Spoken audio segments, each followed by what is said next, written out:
कमला की कहानी। ये वो पहला गवर्नमेंट प्रोजेक्ट था जो कि मैंने लगभग 7-8 साल पहले अपने कुछ अमेजिंग स्टूडेंट्स के साथ में पूरा किया था। इतने सालों बाद अब जाकर हमें इसकी एनिमेटेड वीडियो प्राप्त हो पाई है। अनफॉर्चुनेटली इसकी ओरिजिनल एडिटिंग फ़ाइल खो चुकी है, इसीलिए दिखाई गई वीडियो की क्वालिटी उतनी अच्छी नहीं है। लेकिन फिर भी मेरा ये डिसीजन रहा कि मैं इसको अपने चैनल पे अपलोड करूं, क्योंकि ये एक रिमाइंडर है उस पहले ऑफिशियल प्रोजेक्ट का जो कि हमने किया और हमको मोटिवेशन मिला आगे चल के एक एनिमेशन स्टूडियो को ओपन करने का। मैं उम्मीद करता हूँ अपने व्यूअर्स और सब्सक्राइबर्स से कि उनको हमारा ये प्रयास अच्छा लगेगा। भारतवर्ष में लगभग 50 लाख ग्रामीण रेशम कीट पालन करके अपनी आजीविका कमा रहे हैं। यह उद्योग जहां एक ओर गरीब किसानों को आर्थिक सहायता प्रदान कर रहा है, वहीं विदेशी पूंजी अर्जित करने में भी बहुमूल्य भूमिका निभा रहा है। विभिन्न राज्यों की सरकारें इस उद्योग को गति प्रदान करने के लिए किसानों को कीट पालन भवन एवं कीट पालन सामग्री उपलब्ध करा रही है। वहीं किसानों द्वारा उत्पादित रेशम कोयों की बिक्री के लिए कोया बाजार संचालित कर रही है, ताकि किसानों को उनके उत्पादन का उचित मूल्य मिल सके।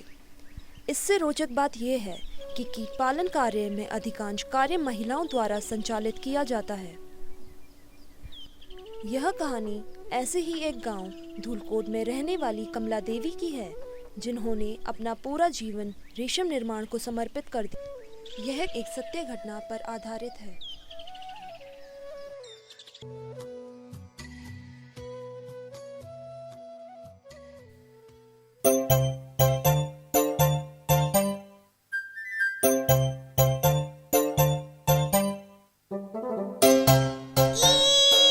पापा पापा।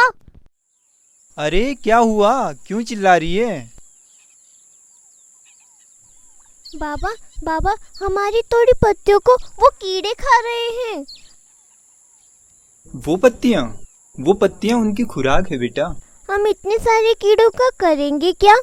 अरे पगली, ये जो पत्तियां हम तोड़ रहे हैं, इसे खाकर वो कीड़े बड़े होंगे और बड़े होकर हमें रेशम देंगे। रेशम? हम उसका क्या करेंगे बाबा? रेशम से सुंदर कपड़े बनाए जाते हैं। रेशम के ये कीड़े हमारे पास कहाँ से आएंगे? बेटा, ये कीड़े हमें रेशम विभाग से मिलते हैं और हमें इनका पालन पोषण पूरे 20 दिन तक बिल्कुल अपने बच्चों की तरह करना पड़ता है। बच्चों की तरह? मैं समझी नहीं। सबसे पहले रेशम विभाग 50 से 100 तितलियों के अंडे पालती है, जो कि करीब 10 दिन के अंदर रेशम के कीड़े बन जाते हैं। रेशम विभाग इन कीड़ों को 8 से 10 दिन पालती है और फिर उन किसानों को बांट देती है जो कीट पालन करना चाहते हैं, और इस तरह ये कीड़े मुझे भी मिले। हम इनको 14 दिन तक पूरी साफ सफाई के साथ पूर्ण रूप से ध्यान देकर पालते हैं, और खुराक के रूप में शहतूत की ये पत्तियां दिन में 4 बार देनी पड़ती हैं, जो तुमने ट्रे में कीड़ों को खाते हुए देखा। वाह बाबा, ये तो बहुत बढ़िया काम है। क्या मैं भी कर सकती हूँ कीट पालन? नहीं बेटा, अभी तू अपनी पढ़ाई पे ध्यान दे। सरकारी विभाग में बच्चों से काम नहीं करवाया जाता। और देखते ही देखते समय बीतता चला गया और कमला ने अपनी शिक्षा पूरी करी।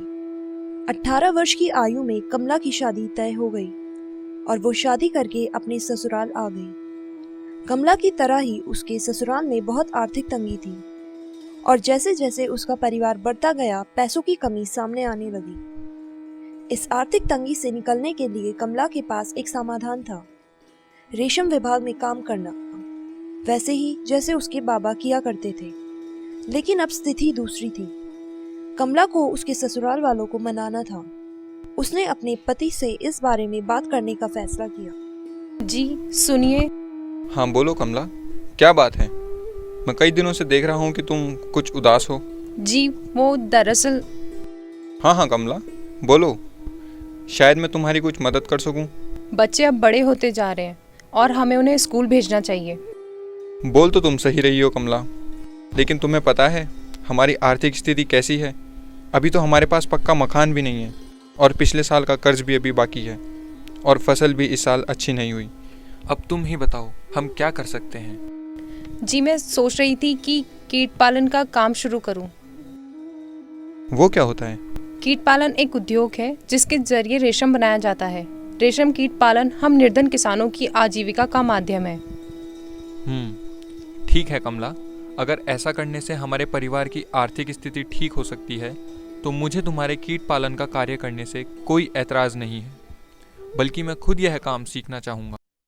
और इस प्रकार अपने पति और ससुराल वालों को सहमत करने के बाद कमला झाझरा स्थित रेशम फार्म पहुंची, जहां उसे कीट पालन की ट्रेनिंग मिलनी थी। नमस्ते साहब, मैं कमला। अरे हाँ कमला, आओ आओ। मुझे तुम्हारा संदेश मिला था कि तुम कीट पालन का काम शुरू करना चाहती हो। जी साहब, बहुत पहले मेरे बाबा ये काम किया करते थे और मुझे कीट पालन करने के फायदे बताया करते थे। इस वक्त परिवार में थोड़ा कठिन समय चल रहा है। मैंने सोचा शायद ही कीट पालन शुरू करके आर्थिक स्थिति सही की जा सकती है। हाँ हाँ बिल्कुल, तुम सही सोच रही हो कमला। मुझे खुशी है कि अब महिलाएं स्वयं को जागरूक एवं सशक्त बना रही हैं। रेशम विभाग तुम्हें कीट पालन सिखाने और तुम्हारी आर्थिक स्थिति मजबूत करने में पूरी मदद करेगा। ध्यान से सुनो कमला, कीट पालन सीखने के लिए इसकी ट्रेनिंग पूरे 1 महीने तक किसानों को दी जाती है। यहाँ सबसे पहले यह जानना जरूरी है कि रेशम कीट की मुख्य खुराक क्या है। मुझे पता है साहब, शहतूत की पत्तियां। अरे वाह, बिल्कुल सही। इस ट्रेनिंग में कीट पालन के लिए 3 मुख्य बातों को समझना बेहद जरूरी है। चौकी रेयरिंग, साफ सफाई संबंधी सावधानियां, शहतूत वृक्षारोपण। तुम बचपन में अपने घर में ऐसी ही ट्रे में रेशम कीट पलते देखती थी ना कमला? दरअसल चौकी रेयरिंग का मतलब कीट पालन से ही है, जिसके लिए एक विशेष रूप से तैयार किए गए कमरों में कई ट्रेज लगाई जाती हैं और उनमें इन कीटों को पाला जाता है और उनको बारीक कटी हुई शहतूत पत्तियां दिन में 4 बार दी जाती हैं। शुरुआती ट्रेनिंग में किसानों को यह रखरखाव सिखाया जाता है। कीट पालन स्वच्छ वातावरण एवं उपकरणों के बिना संभव नहीं है। इसी वजह से किसान एक अलग कमरे में, जिसे चौकी भी कह सकती हो, उनमें ही रेयरिंग करते हैं। गंदगी में रेशम के कीट जी नहीं पाते। चौकी के अंदर आप चप्पल पहनकर भी नहीं जा सकते। कमरे के अंदर भी आपको फर्श पे चूने का छिड़काव करना पड़ता है। यह सब भी आपकी ट्रेनिंग का ही हिस्सा है। शहतूत की पौध लगाने के लिए 1 फीट गहरा एवं 1 फीट चौड़ा गड्ढा बनाना बहुत जरूरी है। हर पौधे को रोपित करते वक्त उसके बीच की दूरी लगभग 8 फीट होनी चाहिए।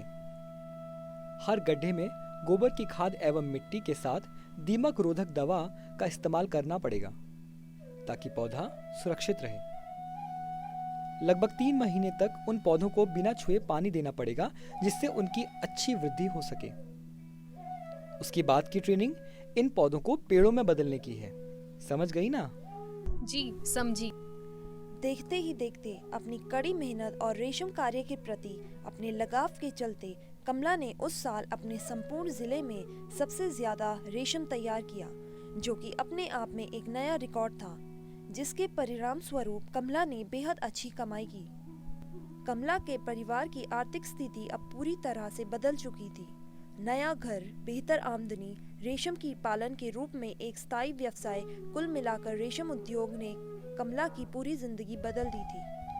साल 2013 में भारत सरकार ने कमला को सम्मानित करने का फैसला किया, जिसके लिए उनको राजधानी दिल्ली बुलाया गया। रेशम उद्योग ने मेरी पूरी जिंदगी को बदल दिया। यह एक ऐसा व्यवसाय है जिससे हर किसान लाभ उठा सकता है। अपनी इस आत्मकथा से मैं उन सभी किसानों और विशेष रूप से ग्रामीण औरतों को यह संदेश देना चाहती हूँ कि रेशम को एक स्थायी व्यवसाय के रूप में अपनाएं। मेरी ही तरह आप में भी एक कमला है जो अपने घर परिवार के कामों के साथ साथ रेशम निर्माण जैसे उद्योगों में भी एक अमिट छाप छोड़ सकती है।